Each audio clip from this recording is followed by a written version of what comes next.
Welcome to Thunderjack on Comics. I'm your host, Todd, and we're going to be talking about comic books from the last couple of weeks that I've bought. These are all new comic books in red. Starting off with Star Trek Red Shirts, goes to the 21st century.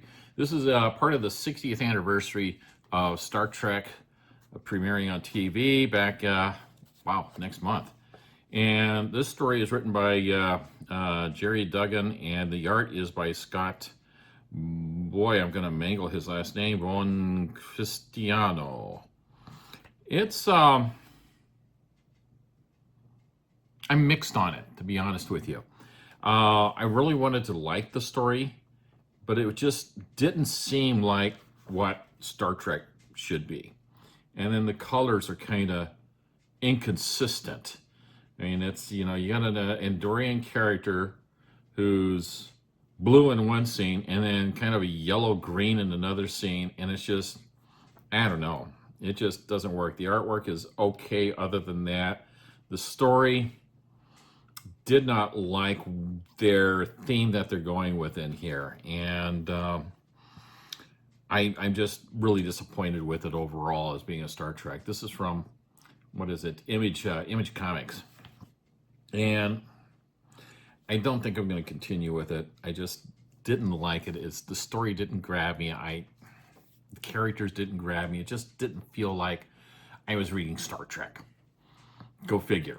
So my final take on this is, for this particular comic book at least, set course for a void and go from there. Next up is Conan the Barbarian number 33. This is I think this is a variant cover, or maybe it's cover A. It's by Jim Zub again, which is great. Jim Zub's been doing an excellent job of writing Conan stories.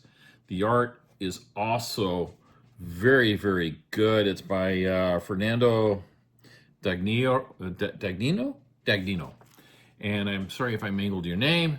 But the art is stupendous. I mean, you got you got the opening page here, and it's just, awesome artwork. And it really feels like a Conan story. It features Valeria, who is a Conan character that Robert E. Howard created for, I think it was Red Nails. In fact, it's mentioned in here when you get back to the back pages where we have the write-ups on the background of Robert E. Howard's, many works in the field. This is by Jeffrey Shanks, and he talks about Valeria specifically, as well as some of the other characters, female characters that Robert E. Howard created. And Red Nails is also one of my favorite stories that Howard wrote way back in the day, along with Queen of the Black Coast and a couple others I can name for you. Yeah, and this is cover A. And it's brilliant storytelling. Feels like the kind of thing that Howard would write. It's got a little bit of humor here and there. And Valeria, she is definitely an equal to Conan as far as what she does. I mean, her physical powers is probably not up to Conan's power, because physical strength and all that, but she is a very much as her internal workings, her personality, her character, her drive.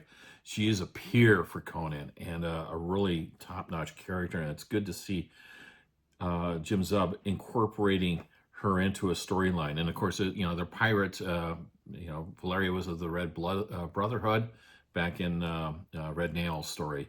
And this is building on that little bit of mention of the pirates of the Red Brotherhood. Very good comic book. I really recommend reading Conan the Barbarian by Jim Zub. It's coming from Titan Comics, and it's good stuff, really good stuff. And the editorial at the back that Jeffrey Shanks is writing is also very good and well worth reading. Next up is Detective Comics featuring Batman number 1110. I haven't read Detective Comics in a few years, or new Batmans in quite a while, so I thought I'd give it a whirl. And it's an okay story. It's not great. The artwork's pretty good. I think I'm going to continue on for a couple more issues, see how it ends up. But it's a pretty good story. So I am like to get back into reading a little bit more Batman.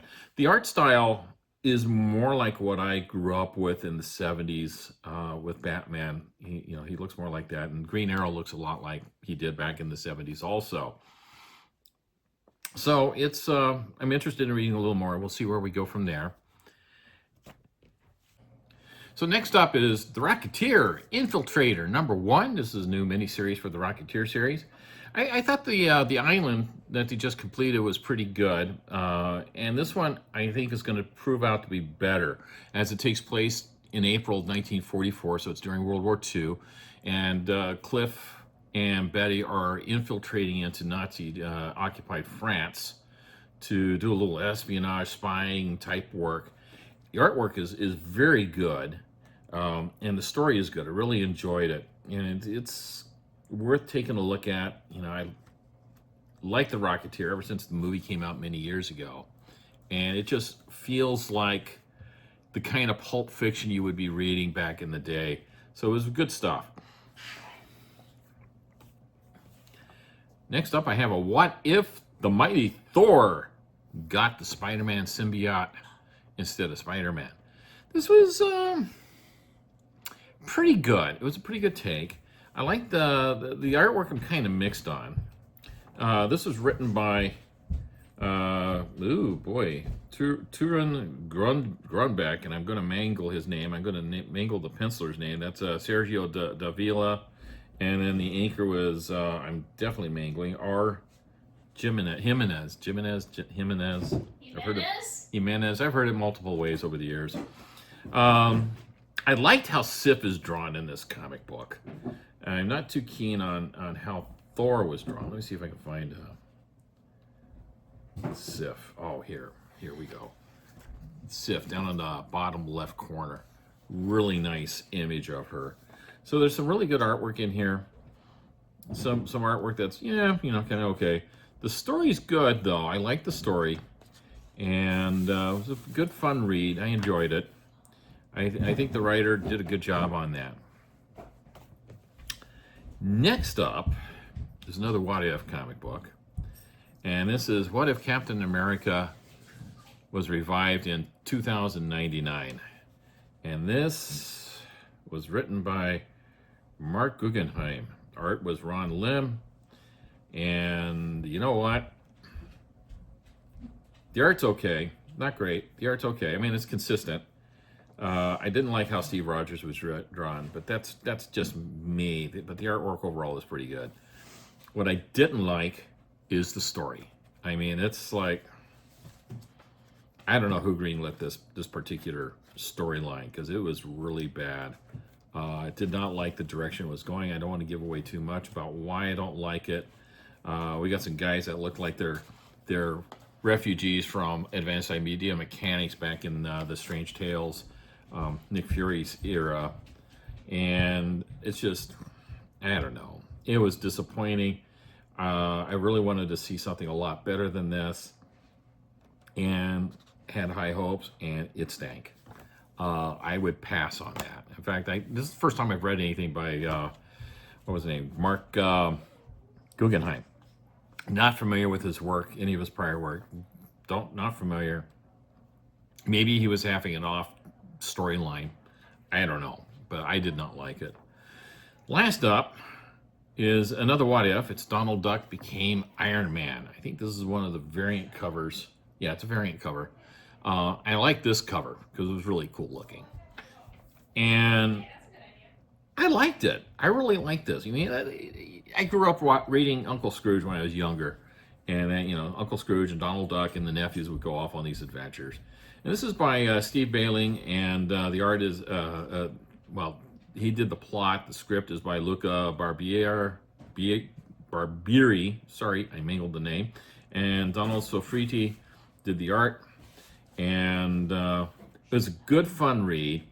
It's a bit of a homage to Iron Man's origin, in that Donald Duck gets captured and kidnapped by the Beagle Boys, and they want him to they want Donald to build something that the plans for a device that Gyro has designed for Uncle Scrooge that's supposed to drill gold. They're thinking it's something that's going to be able to get into his vault. Instead, Donald Duck finds plans for something else, and he becomes Iron Duck. This was a really fun read. I really enjoyed it. It really reminds me also of, a bit of Carl Barks' writings back in the day when he was doing Uncle Scrooge comics for Gold Key many, many moons ago. So this is one I would consider, you should consider reading if you like, especially if you like Uncle Scrooge and some of the old Disney comics. And it's an all ages story. So, if you got young kids that are interested in reading comics, this is a good one to get them started on. So that's about it for this time around. Thanks for tuning in to Thunderjack on Comics, and we will see you next time.